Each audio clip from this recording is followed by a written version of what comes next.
All right. Hey team, welcome back. Let's get ready to rock and roll. So our next phyla, as we continue on through our tour of animal diversity, the next phylum we're going to talk about is Phylum Mollusca. So these are, Phylum Mollusca, these are things like oysters, squid, clams, snails, slugs, alright? So they're pretty common, they're incredibly diverse, lots of different body plans, but we're still in superphylum Lophotrochozoa. Alright, so that superphylum Lophotrochozoa, and the reason why that this group, the Phylum Mollusca, is categorized within superphylum Lophotrochozoa is because their larval stages typically take on that trochophore stage, that diamond-shaped larvae that has the cilia that run around the middle of it. Okay, so typically the molluscan larvae will be that trochophore shape. So individuals or organisms in this group, they're triploblastic, they're true coelomates, though in some organisms, in some groups of Phylum Mollusca, that coelom is going to be reduced to only certain parts of their body. These are mostly aquatic organisms, both freshwater and marine, though there are many that are terrestrial, especially the gastropods. Those are also terrestrial as well as snails and slugs. So this group, with the exception of the cephalopods, they're also going to have an open circulatory system. It means that they have hearts that are going to pump their fluid, their hemolymph, not your blood, their hemolymph into their body cavity, and then it kind of filters back through and then it pumps back through again. Okay, so their circulatory is not contained in vessels like we see in us or in other animals. So if we look at a generalized molluscan body plan, most mollusks are going to have these pieces, but maybe used in a different way, right? So here's kind of a generalized, basic mollusk body plan. A few key pieces that most mollusks are going to have is this foot, this muscular foot right here, that they use generally for movement or for attachment. Okay, so if it's a sedentary mollusk, it will sometimes use this foot for attachment. If it's a motile mollusk, it will use this foot for movement. Okay, kind of moves in like a rippling contraction way. This visceral mass, this area right in here, this visceral mass is the internal area that contains most of the vital organs. So we call this general area the visceral mass.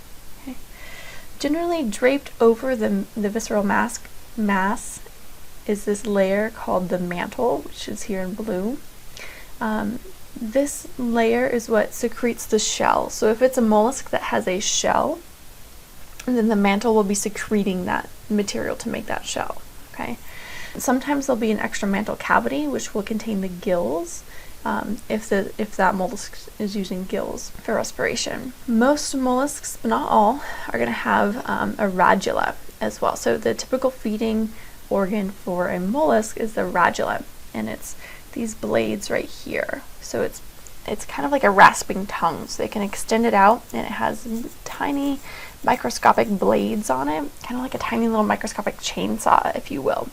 So that's what most mollusks are going to use. And the shape and the structure of that radula, the plate structure is going to vary depending on what that mollusk is eating. If it's scraping algae versus if it's trying to bore into other mollusks, to bore into the shell of another mollusk to eat it. Okay, so it's going to take on different structures there. Alright, so now we're going to start talking about some of the different groups within Phylum Mollusca. The first of these groups is Polypachyphora.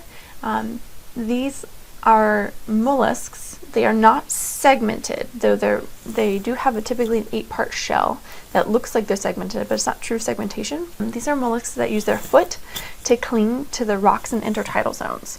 So they're oval shaped, they'll wedge themselves up onto that rock, and that's a really, really strong hold fast that they can have. So they're using their radula. They use their radula to scrape algae from rocks, and that's typically what most of these Polypachyphora, most of these chitons are going to be eating. So they're going to be using that radula to scrape algae. The most famous, probably, or the most well-known member of Phylum Mollusca is going to be the gastropods. So that name gastropod means stomach foot, okay?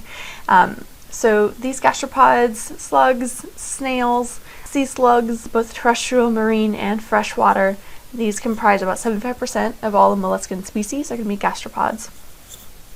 And they're using that foot, this is the classic mollusk body plan, they're using that foot in a rippling motion with maybe some cilia on there to help them slide across that surface.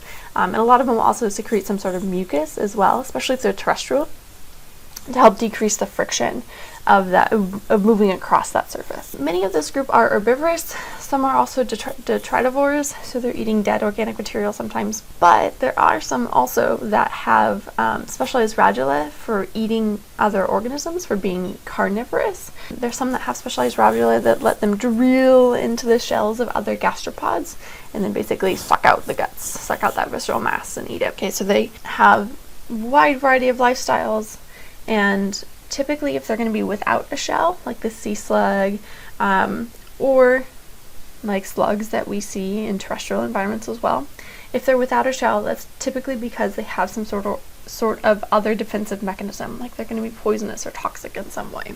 Okay, and that's what this sea slug is doing right here. It's advertising that toxicity with those bright colors, which we call aposematism. Alright, so the bivalves, this is another group within mollusca.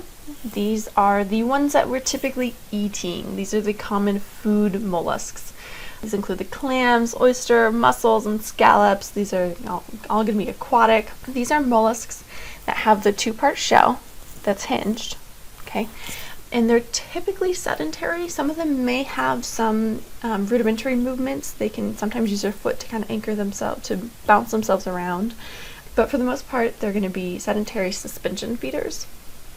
And because they're sedentary, they're not moving anywhere, we see in this group that they've lost cephalization. They've lost a distinct head region, okay? Because if you're not moving, it's not really, doesn't benefit you at all to have a head to see where you're going. But instead they have sensory tentacles and eye spots, like we see in this scallop. All those little dark spots, those are all eye spots that let them detect what's going on in their environment. And again, they're sessile.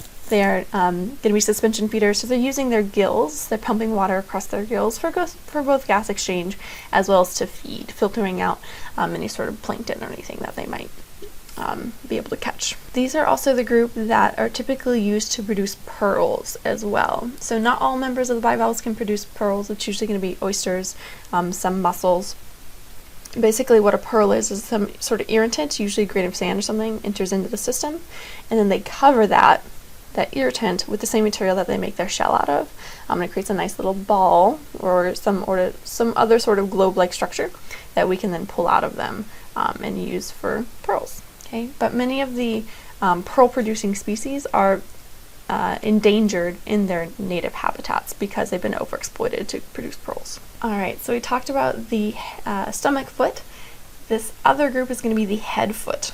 So the cephalopods. Cepha meaning head and pod meaning foot. So in these organisms, the squid, octopus, the nautilus, the cuttlefish is in here as well. These are organisms that are mollusks that have modified that foot into tentacles and a siphon. So their tentacles and their arms are the modification of their foot, and then they have a siphon typically that they use to bring water in, and it's a muscular siphon that they can bring water in and pump water back out, and that's how they jet propel themselves around the water. So these are very much motile predators. They are very quick, they're pretty fast, and so because of that movement, a heavy shell is a lot to carry around. It takes a lot of energy to move that shell around. So most of these have lost their shell or have maybe internalized it, but either way it's going to be greatly reduced with the exception of the nautilus. Right, so the nautilus, this one down here in the bottom, this is a cephalopod that is still shelled. So we think that the ancestor of this group, the common ancestor, was shelled, and then it was secondarily lost. That shell was lost as they started to gain greater movement. So they are predators. They're typically going to be catching fish, any other organism for the most part that they can get their tentacles on. And because of their predatory lifestyle, several adaptations that enable that have arisen. Like they have beak-like jaws that are really, really sharp, that they can use to bite off their prey and consume it while their tentacles are holding on to it. Sometimes especially some of the giant squid or some of the octopus, sometimes you'll see hooks in their suckers that help them to latch on to their prey. And there's also often toxins in their saliva that start to either paralyze their prey or to slowly start to digest it for them. So this group, we think, the current hypothesis is because they are motile, because they are predators, because they lost their shell, that was a selective pressure for development of sensory organs like eyes and being able to detect what's going on in your environment. So their eyes are often cited as an example of convergent evolution with vertebrate eyes. They are very similar in structure to our eyes, but a completely different evolutionary trajectory than the vertebrate eyes. They have an incredibly well-developed sensory system, and there is some evidence that they might be sentient, but they are definitely highly intelligent. They're really good at problem solving. It's not uncommon for an octopus to crawl out of its cage, get out of its aquarium, crawl over to another aquarium, eat that food that's in there, maybe crabs or something, and then crawl back into its own cage before the staff even knows what's going on. So they are mischievous, but they're mischievous because they're highly, highly intelligent. Okay?